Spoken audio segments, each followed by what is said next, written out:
Hi hello అండి. ఎలా ఉన్నారు? నేనైతే చాలా చాలా బాగున్నాను. మీరందరూ కూడా బాగుండాలని మనస్ఫూర్తిగా కోరుకుంటున్నాను. సుగుణ వంటింటికి స్వాగతం. ఈరోజైతే మేము నిజాంపట్నం పెళ్ళికి వెళ్ళామని చెప్పాం కదా. నిజాంపట్నం అంటే ఇక్కడ హార్బర్ ఉంటుందండి. హార్బర్లో బయటంతా కూడా ఈ విధంగా మనకి ఎండు చేపలు అనేవి ఎండబెడుతూ ఉంటారు. ఇది మరి ఎలా ఉంటుందో చూసేద్దామా.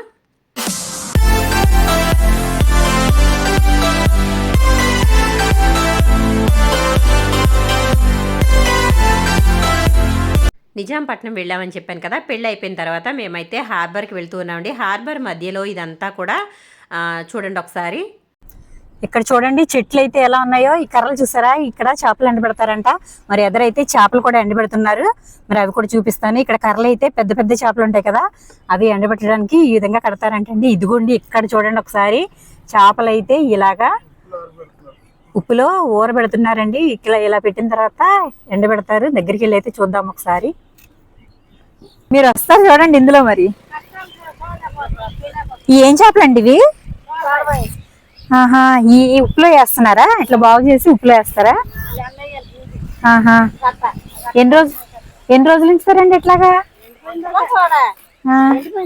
ఎండిపోయేదాకా ఉప్పులో నుంచేస్తారా? కర్రల మీద వేస్తారా? అంటే మీరు ఉప్పులో వేసించారు కదా, ఉప్పులో అది ఇప్పుడే ఉప్పులో వేసారా లేదంటే ముందే వేసించారా?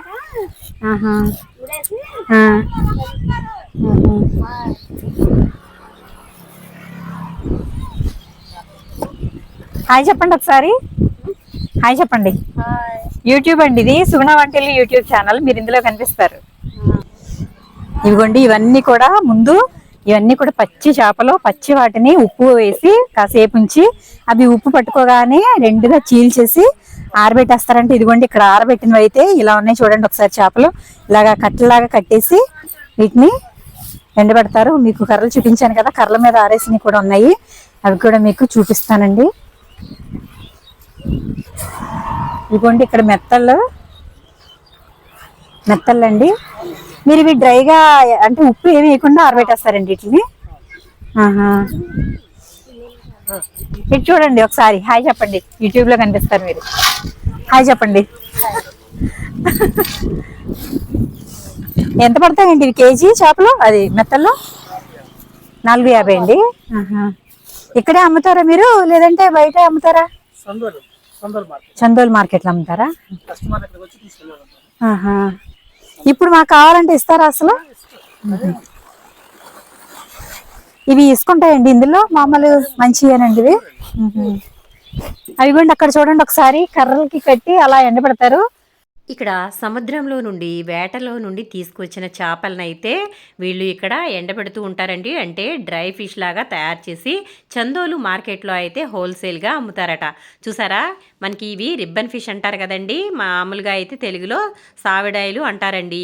చూసారా, వీటిని అయితే ఈ విధంగా కట్టలుగా కట్టి ఎండబెడుతున్నారు. ఇవి పచ్చి వాటిని ఉప్పు వేసి కాసేపు ఆగిన తర్వాత వీటిని చీల్చేసిన తర్వాత ఈ విధంగా కర్రల మీద ఆరబెడతారట.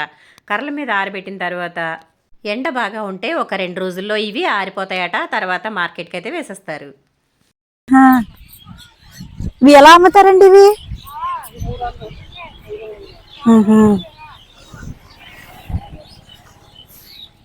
చూసారా, మొత్తం కూడా చేపలేనండి. ఇక్కడ డైరెక్ట్ గా సముద్రంలో నుండి పట్టి తీసుకొచ్చి ఇక్కడైతే ఈ విధంగా ఆరబెట్టి ఒక పరిశ్రమగా ఎంతో మందికి జీవనోపాధిని కల్పిస్తూ ఈ విధంగా అయితే చేస్తున్నారండి.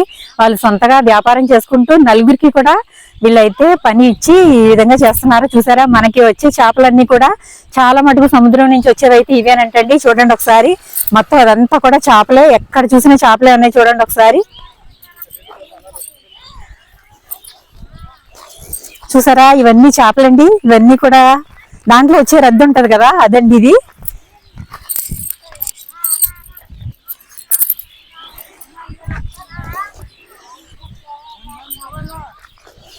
చూడండి మొత్తం ఇవన్నీ కూడా ఇలా ఆరబెడతారు. ఆరబెట్టిన తర్వాతే అమ్ముతారు. చూసారా ఎన్ని రకాలు ఉన్నాయి చూడండి. చేపల్లో ఎన్ని రకాలు ఉంటాయి, అన్ని రకాలు కూడా ఇక్కడే ఉన్నాయి. చూసారు కదా, ఇవ్వండి కుప్పలు కుప్పలుగా వేసి అయితే ఎండబెడుతున్నారు. ఇవ్వండి చేపలు అయితే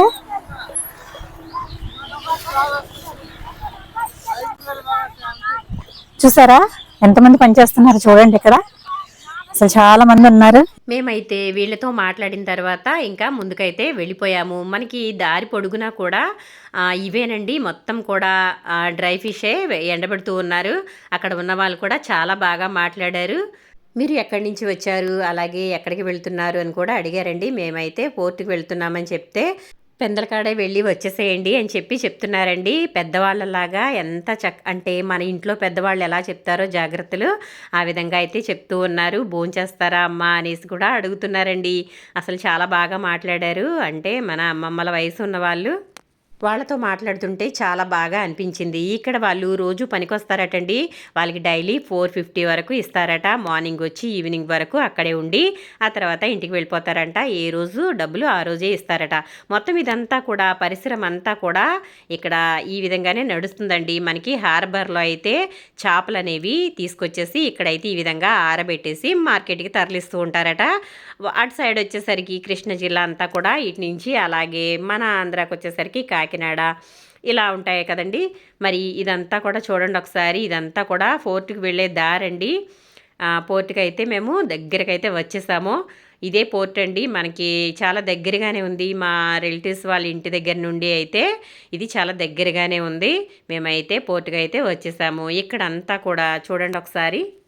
ఇదేనండి పోర్టు. చాలా చిన్నదే, పెద్దదేం కాదు, కానీ ఎక్కువ పడవలు అయితే ఉన్నాయి. ఇదంతా కూడా చూడటానికైతే చాలా బాగుంది. అలాగే ఇక్కడ మనకి డ్రై ఫిష్ కూడా చాలా తక్కువగా దొరుకుతుందండి. కేజీ రిబ్బన్ ఫిష్ వచ్చేసరికి 300 అని అన్నారు. అలాగే మెత్తళ్ళు అయితే 450 అంటండి కిలో. చూసారు కదా, ఇదంతా పోర్ట్ అండి. చూడండి, ఇదిగోండి లైట్ హౌస్, నిజాంపట్నం హార్బర్ లో లైట్ హౌస్ అండి ఇది. చూడండి ఇక్కడ బీచ్ కూడా ఉంటుంది. బీచ్ కూడా మనం నెక్స్ట్ అయితే ఇప్పుడు వెళ్దాము. ఇక్కడ నుండి అక్కడికే వెళ్దాం. ఇదంతా కూడా చూడండి ఒకసారి. ఇదంతా కూడా సముద్రం. ఇదంతా హార్బర్ అంటే వేట, చేపల వేట అన్నీ కూడా ఈ వేట చేసుకునే వాళ్ళందరూ ఇక్కడి నుంచే చేస్తారు.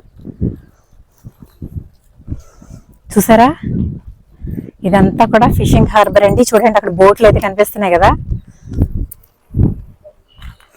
ఇక్కడ కొత్తగా అయితే ఏదో కడుతున్నారండి. ఇక్కడ కన్స్ట్రక్షన్ లో ఉంది. చూడండి, నాకు తెలిసి ఇక ఒక బ్రిడ్జ్ టైప్ లో ఏదో కడుతున్నారు. అంటే డైరెక్ట్ గా ఫిషెస్ వచ్చి ఇంకా దీనిపైన అయితే బోట్లు పైన పెట్టుకోవడానికి అనుకుంటండి. ఇదంతా కూడా కడుతున్నారు. చూడండి ఒకసారి.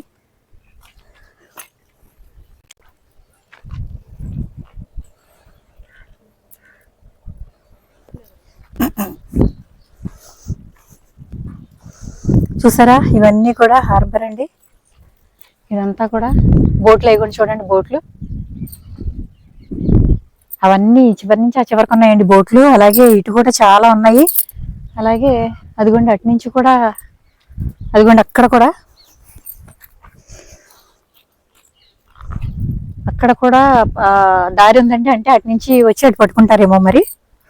ఇవన్నీ కూడా పడవలండి. మనకి ఫిష్ పడతారు కదా, వాళ్ళు ఫిష్ పట్టే పడవలు. అలాగే మనం ఈ పోర్ట్ నుండి మనకి డైరెక్ట్గా అయితే బీచ్కి అయితే మనకి తీసుకువెళ్తారట. అంటే మనం కొంత దూరం వరకు అయితే వీళ్ళు ఇంత దూరం అని తీసుకెళ్తారట. కాస్ట్ అయితే అడగలేదు. నుంచి అయితే మనకి బీచ్కి అయితే షిప్లో తీసుకెళ్తారంటండి. మరి ఛార్జ్ అయితే ఎంత ఉంటుందో మేమైతే అడగలేదు. ఎందుకంటే మేము ఆల్రెడీ కార్ అయితే వేసుకొచ్చాం కదా. మళ్ళీ బోట్ అంటే మళ్ళీ ఇక్కడి నుంచి మాకు అక్కడికి వెళ్ళి మళ్ళీ వచ్చి ఇదంతా డబుల్ పని అయిపోతుంది అని చెప్పి మేమైతే బోట్ ఎక్కట్లేదు. కానీ ఇవన్నీ కూడా ఇక్కడి నుంచి బోట్లో మనకి బీచ్కి అయితే తీసుకెళ్తారంటండి. ఇవన్నీ కూడా జనాల్ని తీసుకెళ్లే బోట్లు. చూడండి, ఇదంతా కూడా హౌస్ బోట్లు అంటారు కదా అవి. ఇవన్నీ చూడండి వరుసగా ఎంత బాగున్నాయి. చూసారా, హార్బర్ అంటే చాలా బాగుందండి. నేనైతే ఫస్ట్ టైం హార్బర్ చూస్తున్నాను. ఇక్కడ వైజాగ్లో కానీ కాకినాడలో కానీ ఎక్కడా చూడలేదు. ఇదే ఫస్ట్ టైం నేను హార్బర్ చూడడం. చూసారు కదా, ఇదంతా కూడా ఫిషింగ్ హార్బరేనండి. మనకి ఇక్కడే వేట నుండి వచ్చిన తర్వాత మనకి ఎప్పుడు వెళ్ళినా కానీ మనకి ఇక్కడ ఫిషెస్ అయితే దొరుకుతాయి. అలాగే చందువా చేప వచ్చేసరికి 700 చెప్పారండి. అలాగే వైట్ పాంప్రెట్ అయితే 1300 కిలో వరకు చెప్పారు. చూసారా, రొయ్యలు కూడా మంచి రేటుగానే ఉన్నాయండి, బాగానే ఉన్నాయి. అన్నీ కూడా ఐస్ వేసి అయితే అమ్ముతున్నారు. ఇక్కడ మనం దూరాలు తీసుకెళ్లాలంటే బాక్స్లో అయితే వేసి ఇస్తారట. మరి వీడియో నచ్చిందా? నచ్చితే కనుక లైక్ చేయండి, షేర్ చేయండి, సబ్స్క్రైబ్ చేయండి.